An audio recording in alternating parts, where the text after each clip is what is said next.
sakto lang yung ano niya. Hindi ka na mahihirapan na magtabingi ng gulong dito para ipasok sa swing arm.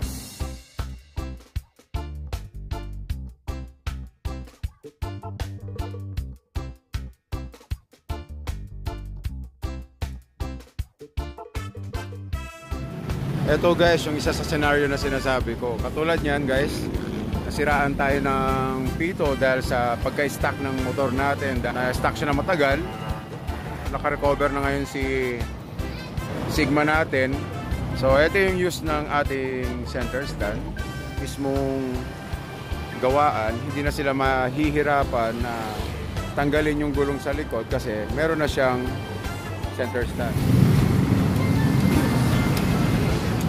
Hassle pagdating sa ganitong aberya guys, nahihirapan yung sa may vulcanizing shop. Ito yung pag-angat ng mga Sigma dahil medyo may kabigatan yung motor natin. Yan yung advantage ng ating center stand. Although tama naman, may paddocks nga tayo, pero hindi naman natin nadadala yung paddocks sa ating mga biyahe, lalo na sa ating mga long ride. Pag ganyan boss, kunyari walang center stand yung motor, anong ginagawa nyo? Kung iba, vulcanizing shop, Kung vulcanizing shop, hindi ko alam yung diskarte nila po. Hirap, di ba? Oo. So, yan yung advantage guys ng ating center stand dito sa ating mga Sigma. Meron talagang mga shop na walang paddocks. Kita nyo yung use ng ating center stand.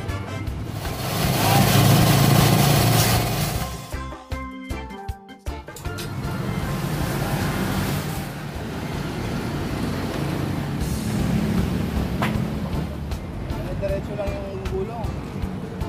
Ano masabi mo sa center stand natin, sir? Boss, sakto-sakto lang yung ano niya.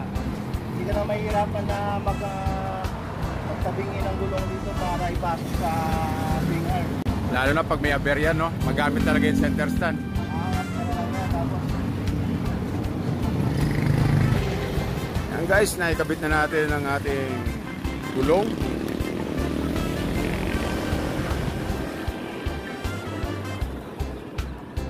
Ayan sir.